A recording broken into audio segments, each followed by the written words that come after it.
भारत माता की, भारत माता की, भारत माता की, वंदे वंदे।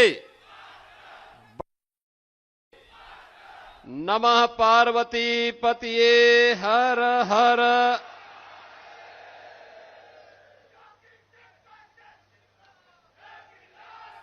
उत्तर प्रदेश सरकार में मंत्रिमंडल के मेरे वरिष्ठ सहयोगी, प्रदेश के नगर विकास और ऊर्जा विभाग के मंत्री, इसी जनपद के सपूत श्री ए.के. शर्मा जी, प्रदेश सरकार में मंत्रिमंडल के ही मेरे सहयोगी सिंह चौहान जी, उत्तर प्रदेश सरकार में मंत्रिमंडल के सहयोगी सुहेल देव राजभर पार्टी के अध्यक्ष श्री ओम प्रकाश राजभर जी, प्रभारी मंत्री मऊ जनपद और प्रदेश के खेल और युवा कल्याण विभाग के मंत्री श्री गिरीश चंद्र यादव जी, मधुबन के लोकप्रिय विधायक श्री रामविलास चौहान जी, विधान सदस्य श्री बिच्छेलाल राजभर जी, सदस्य विधान परिषद श्री विक्रांत सिंह रिशु जी, जिला पंचायत अध्यक्ष श्री मनोज राय जी, भारतीय जनता पार्टी के जिलाध्यक्ष श्री रामाश्रय मौर्य जी, पूर्व मंत्री श्री श्रीराम सोनकर जी, पूर्व विधायक श्री विजय राजभर जी, पूर्व विधायक उमेश चंद्र पांडे जी, श्री उत्पल राय जी,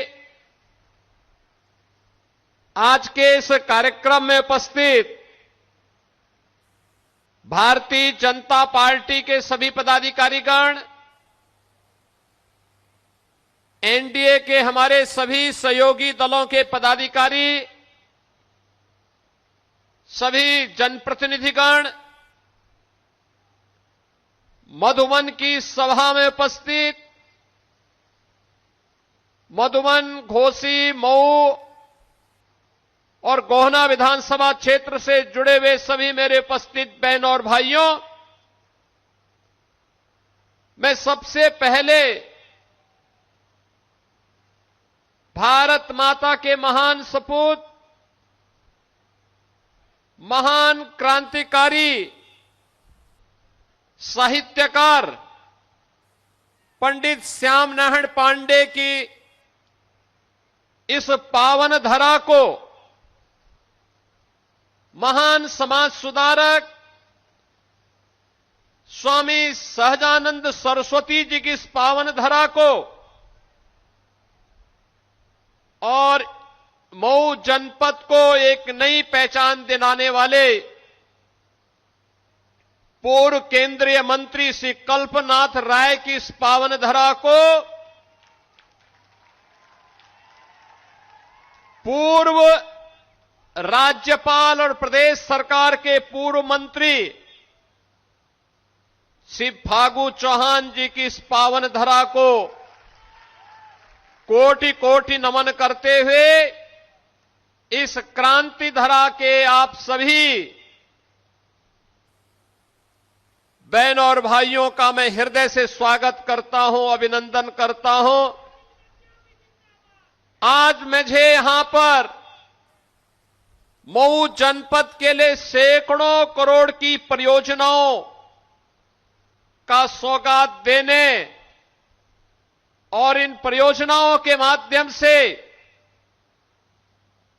मधुबन, और जनपद के नागरिकों के साथ संवाद बनाने का अवसर प्राप्त हो रहा है।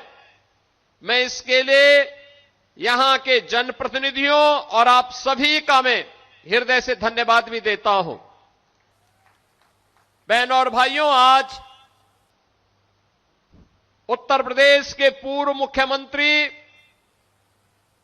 पूर्व प्रधानमंत्री भारत रत्न चौधरी चरण सिंह जी की भी पावन पुण्यतिथि है। इस अवसर पर उनकी स्मृतियों को नमन करता हूं। अन्नदाता किसानों के हित के लिए उनके योगदान के प्रति उन्हें विनम्र श्रद्धांजलि भी अर्पित करता हूं।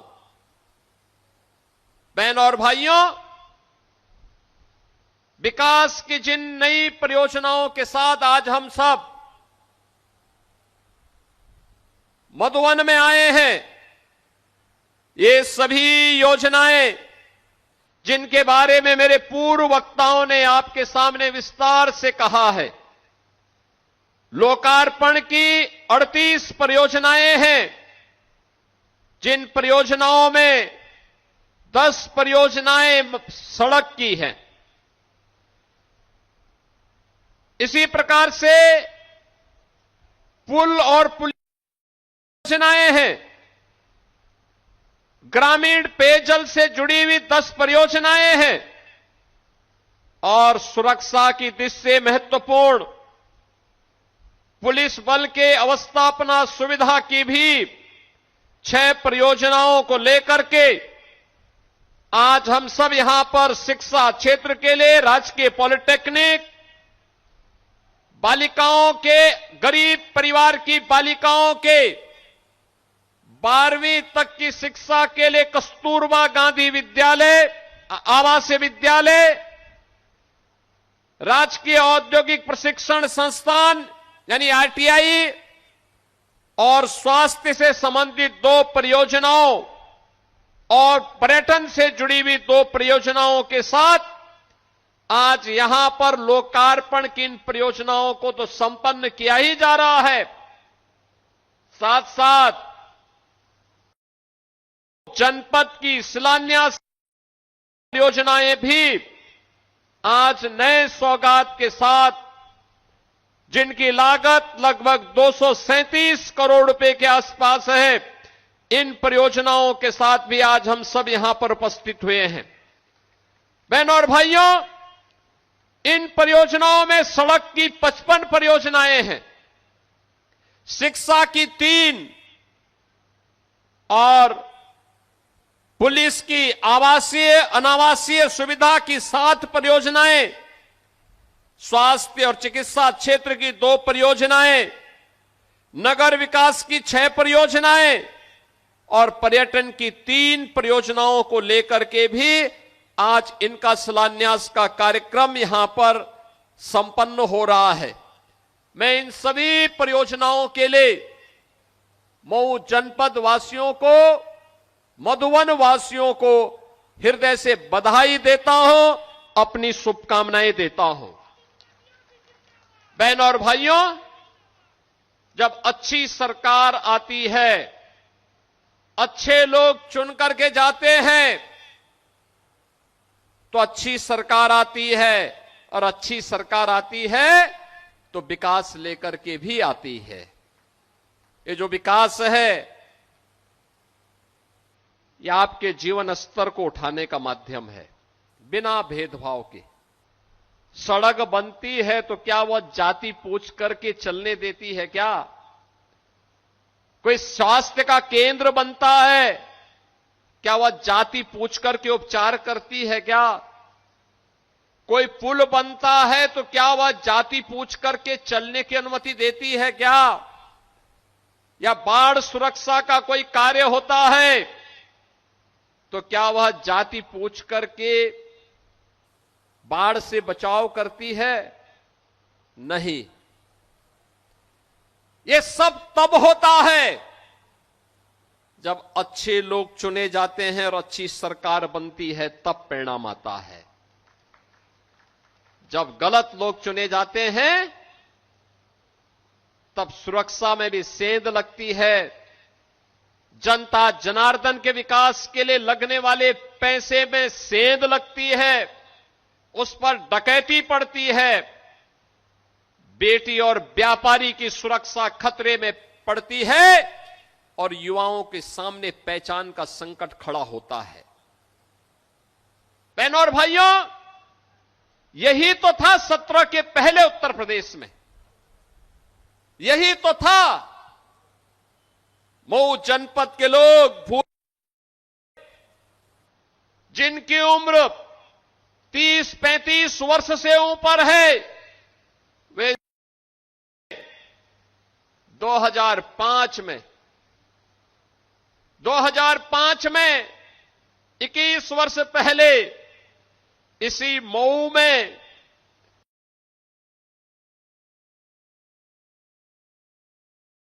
मऊ को जलाने का कुत्सित प्रयास हुआ था। कैसे सत्ता के माफिया एक उत्सव भरे आस्था के केंद्र रामलीला के आयोजन में व्यवधान पैदा करके निर्दोष कर रहे थे।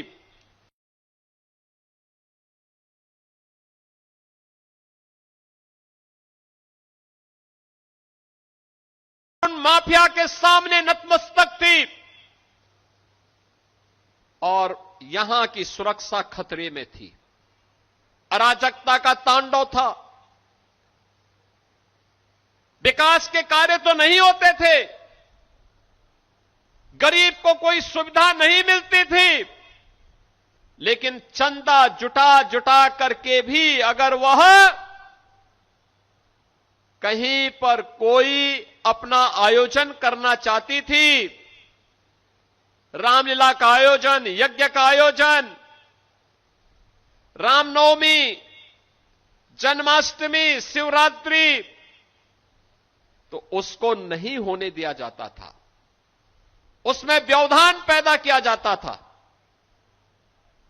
बेटी स्कूल नहीं जा सकती थी, सौदे परेशान करते थे, कभी भी उसको उठा करके ले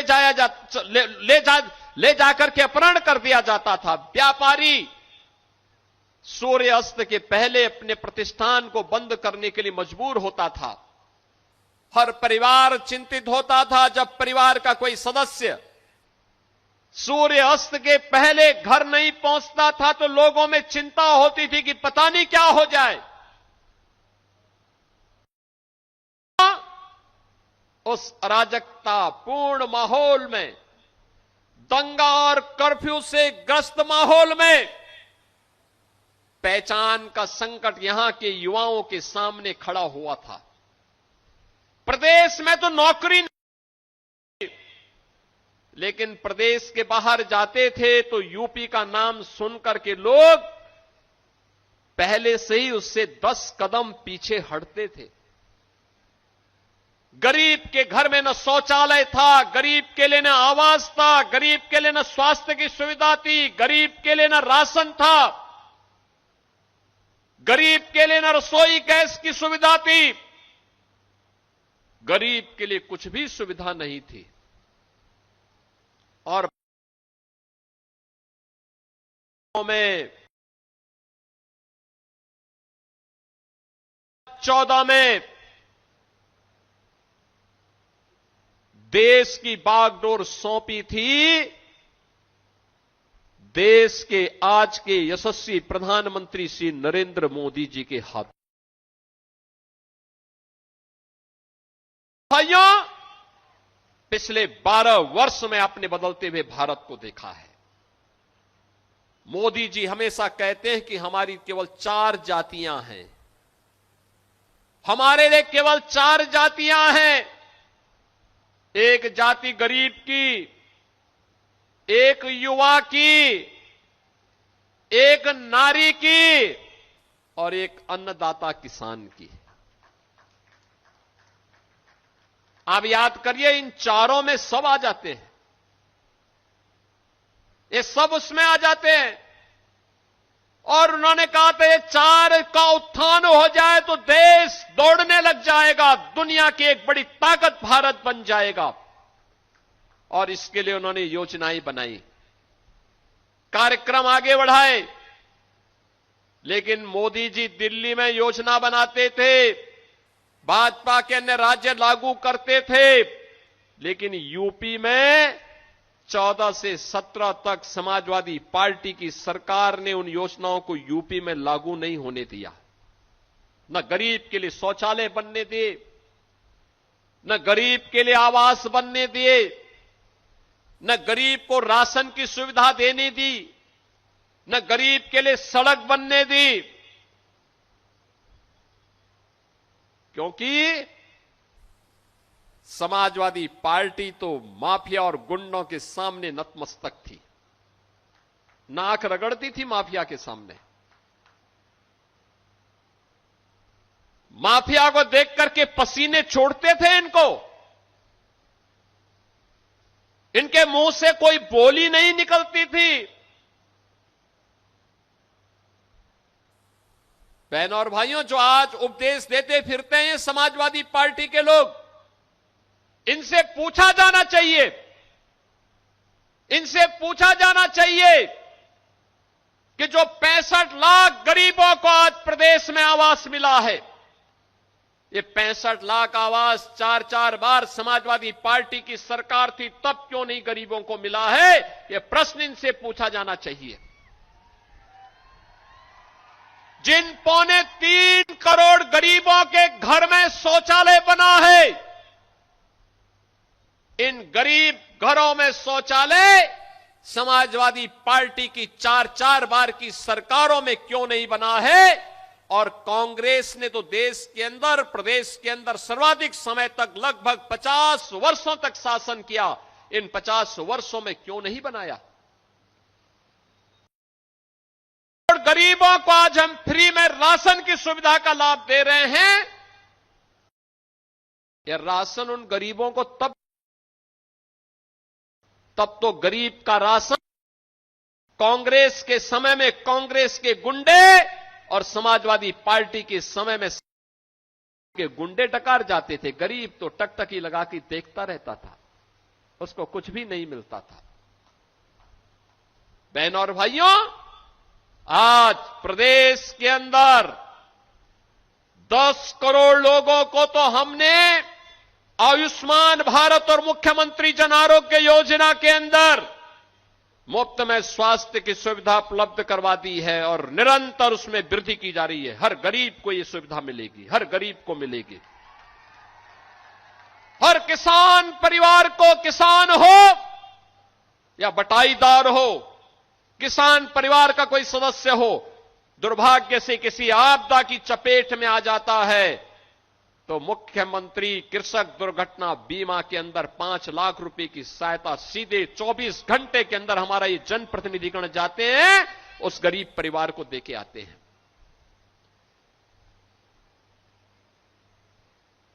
हर गरीब के लिए आवास की सुविधा है,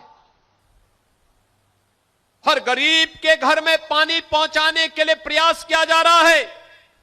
सड़कें बन रही हैं, पुल बन रहे हैं, बाढ़ से बचाव के उपाय प्रारंभ किए गए हैं। बहनों और भाइयों, अब मैं कह सकता हूं, किसी माफिया में दुस्साहस नहीं, किसी गुंडे में दुस्साहस नहीं कि किसी पर्व और त्योहार में व्यवधान पैदा कर दे और उपद्रव पैदा कर दे। अगर कोई किसी रामलीला में, किसी यज्ञ और कथा में, किसी धार्मिक आयोजन में, रामनवमी हो, शिवरात्रि हो, जन्माष्टमी हो, रक्षाबंधन हो, इन आयोजनों में अगर किसी ने व्यवधान डाला तो पर्व तो मना ही लेगा, लेकिन उसके बाद यह तय है कि रावण और कंस जैसी दुर्गति उसकी तय है जो व्यवधान डालने वाला है। यह तय है कि अगर बेटी और व्यापारी की सुरक्षा में सेंध लगाई तो सेंध लगाने वाले का इंतजार तो फिर यमराज ही करेगा, बाकी किसी को नहीं करना चाहिए।